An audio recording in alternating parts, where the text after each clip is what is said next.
Ya, baik ya teman-teman. Jadi kita akan melanjutkan latihan soal untuk mengerjakan tes substantif penguasaan konten materi IPA SD kompetensi pedagogik.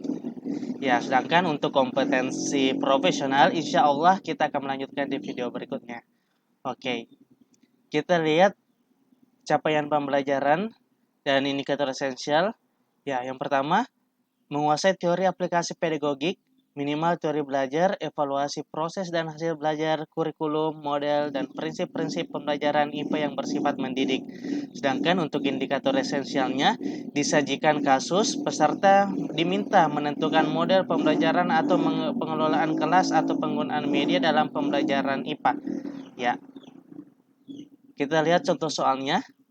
Pak Ranto akan mengajarkan materi IPA tentang konsep pemuaian pada logam kepada para siswanya. Pembelajaran dilaksanakan dalam setting model pembelajaran kooperatif melalui pembentukan kelompok-kelompok kecil. Kegiatan diarahkan pada upaya membuktikan bahwa sebagian besar logam apabila dipanasi akan memuai. Metode yang sebaiknya digunakan Pak Ranto adalah, apakah A. demonstrasi, B. eksperimen, C. tanya jawab, D. diskusi, ataukah E. ceramah? Ya, silakan teman-teman jawab sebelum kita masuk ke pembahasan.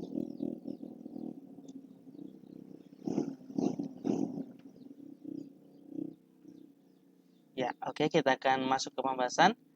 Kegiatan untuk membuktikan bahwa sebagian besar logam apabila dipanasi akan memuai lebih sesuai disajikan dengan metode eksperimen. Ya, apa itu metode eksperimen? Ya, metode eksperimen merupakan cara penyajian pelajaran di mana siswa melakukan percobaan dengan mengalami sendiri sesuatu yang dipelajari melalui kegiatan terinci yang dirancangkan untuk menghasilkan data dalam rangka menjawab suatu masalah atau menguji suatu hipotesis. Ya, jadi jawabannya B. Oke, kita ke indikator selanjutnya. Membuat rubrik untuk menilai praktikum IPA. Oke, jadi kita lihat contoh soalnya seperti apa. Ya, disediakan kantung plastik, benang, dan telur mentah.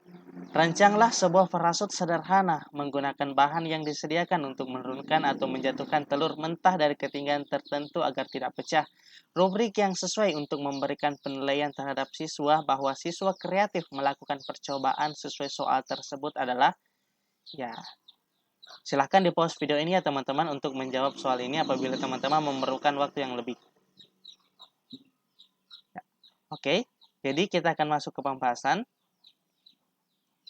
Ya, rubrik penilaian terhadap kemampuan dan kreativitas siswa dalam melakukan percobaan sesuai soal tersebut yaitu siswa diberikan nilai sempurna apabila membuat parasut yang dengan diuji coba terlebih dahulu menggunakan kerikil atau bahan lain yang memiliki massa hampir sama dengan massa telur.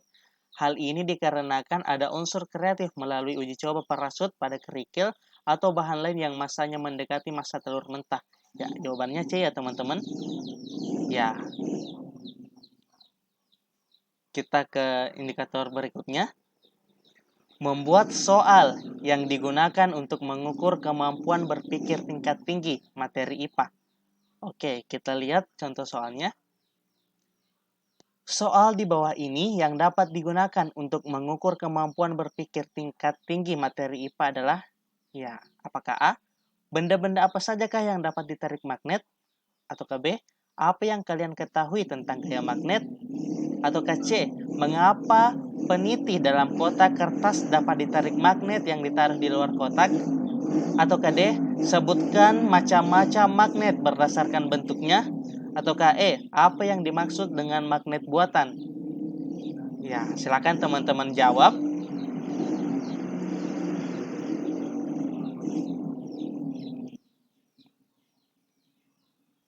Oke, saya rasa teman-teman sudah memilih jawabannya ya. Kita cocokkan dengan pembahasan kita. Ya, jadi jawabannya adalah, ya, C. Kita lihat pembahasan. Soal yang digunakan untuk mengukur kemampuan berpikir tingkat tinggi harus melibatkan keterampilan berpikir siswa, ya, dan mampu mengembangkan keterampilan pemecahan masalah terhadap masalah yang disajikan guru. Ya, salah satunya ditandai dengan kata tanya mengapa atau bagaimana. Ya, jawabannya adalah C ya, teman-teman. Oke. Kita lihat capaian pembelajarannya, mampu merancang dan melaksanakan penelitian yang relevan dengan masalah pembelajaran sesuai kaidah penelitian ilmiah. Sedangkan indikator esensialnya, disajikan kasus, peserta diminta menentukan rumusan masalah dan pemecahannya sesuai dengan permasalahan yang dihadapi di kelas. Ya, oke, seperti apa? Kita lihat contoh soalnya. Ya, Bu Santi hendak membelajarkan materi gelombang bunyi di kelas sekaligus ingin melakukan PTK ya. Pada pembelajaran yang pernah dilakukannya, banyak siswa yang tidak dapat mencapai KKM. Ia bingung masalah apa yang hendak diangkat dalam penelitian. Bu Santi mencoba membuat pertanyaan refleksi terhadap pembelajarannya ya. Contoh pertanyaan yang dapat membantu Bu Santi mengidentifikasi masalah PTK-nya adalah ya, apakah A, apakah faktor-faktor yang mempengaruhi terjadinya perlambatan bunyi? Atau B, apakah strategi pemberian tugas dan jenis bahan pelajaran yang diberikan dalam pembelajaran gelombang bunyi cukup menantang siswa?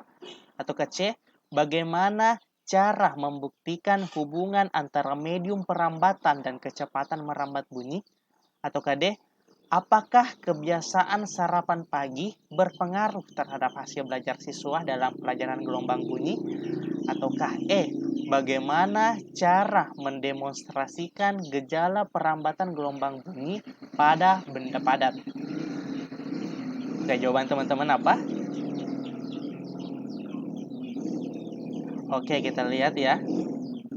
Pembahasannya bagaimana?